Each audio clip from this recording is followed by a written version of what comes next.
बैठे हुए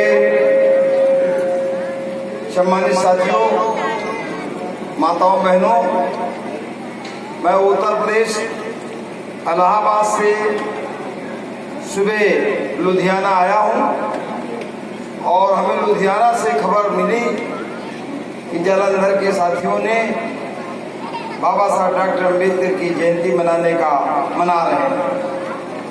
मैं आपके बीच में हाजिर हुआ। हमें जो समय मिला है उसी समय के अंतर्गत मैं अपनी बातें रखूंगा। हम सबसे पहले आप सब लोगों को जो गुरु ज्ञान और ग्रंथ को मानने वाले, सम्मान करने वाले लोग हो, आप सब लोगों को हम सलाम करते हैं, हम सत श्री अकाल कहते हैं, हम जय भीम बोलते हैं, हम जय मूल निवासी बोलते हैं। साथियों, हमें ये देख करके अपनी बहनों की उपस्थिति एक गर्व का अनुभव हो रहा है कि हमारा समाज जो अभी तक अपने अधिकारों को हासिल नहीं कर सका है, किंतु बहनों की प्रेरणा से, हमारे भाइयों की मेहनत से हम उसे हासिल कर पाएंगे। हम आपको यहाँ से शुरू करते हैं बात। संत रविदास जी जो हमारे गुरु ग्रंथ साहब का एक अंग है, संत रविदास जी ने 16वीं शताब्दी में आपको राजसत्ता हासिल करने के लिए ललकारा था। वो केवल संत नहीं बल्कि एक महान राजनीतिक दर्शक थे। उन्होंने दर्शन दिया। उन्होंने कहा था, उनकी वाणी है, चाहूं ऐसा राज। ऐसा कोई गुरु संत नहीं कहा जिसने राज की चर्चा किया हो, लेकिन गुरु रविदास साहब ने कहा, चाहूं ऐसा राज जहां सबन को मिले अन्न, छोट बड़ सब बसे, रविदास रहें प्रसन्न। मुगलों का शासन था। गुरु रविदास जी अपना आंदोलन चला रहे थे, राज सत्ता के लिए आंदोलन चला रहे थे।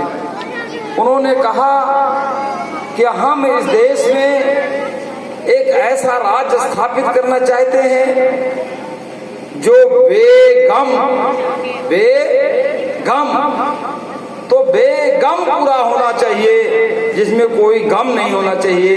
ऐसी शासन व्यवस्था की तरफ उन्होंने आपको इशारा किया था। 16वीं शताब्दी का वो महान संत जो हमको दर्शन देकर गए, उस दर्शन को आज तक हम हासिल नहीं कर सके। हम अपना राजपाट शासन सत्ता हासिल नहीं कर सके। बाबा साहब डॉक्टर अम्बेडकर के पहले हमारे तमाम अन्य गुरुओं ने भी इस आंदोलन को समय समय पर चलाया और उस आंदोलन से जो जागृति आई, उस जागृति से इस देश पर हमारे ऊपर शासन करने वाले लोगों ने सन 1922 में एक संघ का निर्माण किया था जो आज 100 वर्ष पूरा होने वाला है। वो संघ था हिंदू महासभा। वो संघ था हिंदू महासभा और उसका उद्देश्य था इस देश में हिंदुत्व यानी मनुस्मृति यानी ब्राह्मणवादी व्यवस्था को पूरी तरह से लागू करना, क्योंकि हमारे संतों महापुरुषों ने आंदोलन चला रखा था। हमारे संतों और महापुरुषों ने इस देश में अपनी हुकूमत लाने के लिए एक आंदोलन चला रखा था। तो उस आंदोलन को काउंटर करने के लिए 1922 में इस संगठन का निर्माण हुआ। हमें लगता है हमारी बहनों को हिंदी में समझने में थोड़ी दिक्कत हो रही है। कोशिश कीजिए, थोड़ी बात समझ में आएगी और मैं आपकी बातें भी 2 मिनट में रखूंगा। तो साथियों, आज वो हो जो उनका संकल्प था कि हम जब 100वां साल मना रहे होंगे यानी 2022, जब 2022 हम मना रहे होंगे तो पूरी तरह इस देश में ये जो ब्राह्मणवाद के खिलाफ आवाज उठाने वाली शक्तियां हैं, इनको हम कुचल करके पूरी तरह से ब्राह्मणवाद स्थापित कर चुके होंगे, पूरी तरह से हिंदुत्व स्थापित कर चुके होंगे, हिंदू राष्ट्र बना चुके होंगे। ऐसा संकल्प लेकर के उन लोगों ने काम शुरू किया था और वो 2022 सामने आ गया है। ये साथियों 2021 हमारे लिए ये बहुत ही बड़े संघर्ष का वर्ष है। इस संघर्ष के वर्ष में एक तरफ हमारे ऊपर राज करने वाले लोग अपनी पूरी ताकत के साथ हमें कुचलने का षड्यंत्र कर रहे हैं और दूसरी तरफ हमको उनको लड़ करके अपने अधिकारों को हासिल करना होगा। ये वर्ष हमारे लिए ये संघर्ष वर्ष मनाना चाहिए, कोई खुशहाली का वर्ष नहीं, बल्कि ये हमारे लिए संघर्ष वर्ष होना चाहिए। और इस संघर्ष वर्ष में हमारे बच्चे से बच्चे, माताएं, बहनें और सभी लोगों को इस संघर्ष में अपना योगदान देना चाहिए अपनी आजादी को कायम करने के लिए। अगर ये संविधान वो नष्ट करने की योजना है इनकी और हम अगर संविधान को नहीं बचा पाएंगे तो फिर हमारे पास कुछ नहीं बचेगा। इसलिए ये वर्ष हमारे लिए संघर्ष का वर्ष होना चाहिए। हमने घूम घूम करके पूरे देश में देखा है, क्योंकि हम तो घुमक्कड़ लोग हैं, हम तो संगठन और मिशन के लिए लगातार घर छोड़ चुके हैं और ये घूम करके देखा है कि हमारे समाज के लोग, चाहे वो पंजाब के हों, चाहे वो महाराष्ट्र के हों, चाहे वो झारखंड व बिहार के हों, चाहे वो उत्तर प्रदेश और मध्य प्रदेश के हों, वो सभी लोग ये चाहते हैं कि संगठन बनना चाहिए, संगठन बनना चाहिए, सबको एक होना चाहिए, ऐसा सभी लोग चाहते हैं। लेकिन ऐसा कब होगा? ऐसा कब होगा? कौन बनाएगा संगठन? हम ये पूछना चाहें तो अभी मेरे ख्याल से इसमें बहुत से लोग ऐसे होंगे जो आज भी संगठन के सदस्य नहीं होंगे। अरे भाई, संगठन का निर्माण तभी होगा जब आप संगठन के सदस्य होंगे। हमारे लोग संगठन के सदस्य नहीं हैं और संगठन निर्माण की कामना करते हैं। तो संगठन के निर्माण की अगर आप कामना करते हो तो संगठन का सदस्य बनना पड़ेगा और दूसरे लोगों को भी संगठन का सदस्य बनाना पड़ेगा। हमारे द्वारा एक अभियान चलना चाहिए, हमारे समाज का कोई भी व्यक्ति संगठन का सदस्य बिना नहीं छूटना चाहिए। हमको बड़े पैमाने पर संगठन बनाना चाहिए। लेकिन ध्यान रहे, बाबा साहब डॉक्टर अम्बेडकर ने ये बात कहा था, 1956 में कहा था और मेरा ख्याल है 1956 उनका आखिरी वर्ष रहा है। और उस 56 में उन्होंने कहा था कि है मेरे समाज के लोगों, एक समय ऐसा आएगा जब तुम्हारे पास कुछ नहीं बचेगा, जब तुम्हारे पास कुछ नहीं बचेगा।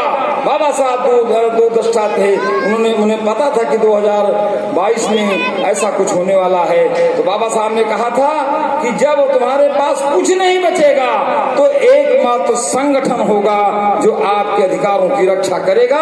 लेकिन आज तक हम सब लोगों ने संगठन के महत्व को नहीं समझा है और संगठन के महत्व को नहीं समझा है, इसीलिए आज हम संगठनों के सदस्य नहीं हैं और संगठित नहीं हैं। अगर हम ऐसा नहीं कर पाए तो हमारा अंतिम समय आ गया है और अंतिम समय हमारा ही नहीं आ गया है, उनका भी आ गया है। अगर हम इसमें कामयाब होते हैं तो उनका अंतिम समय होगा, अगर वो कामयाब होते हैं तो हमारा अंतिम समय होगा। फैसला आपको करना है। मेरी बहनों के लिए मैं 2 लाइन बोलना चाहता हूँ। इस ब्राह्मणवादी व्यवस्था ने, जिस व्यवस्था के हम शिकार हैं, उस व्यवस्था ने कहा, क्या कहा?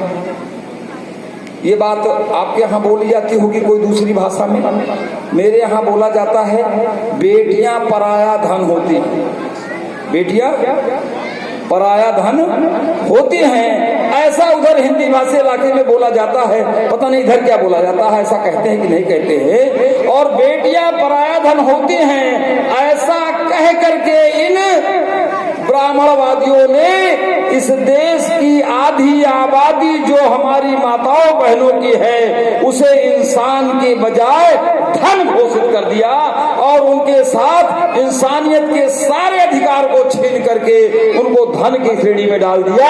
ऐसा कह करके आप सब लोगों को बिल्कुल अधिकार विहीन किया गया, जबकि ये वो देश है, जबकि ये वो देश है जो मातृसत्तात्मक देश था।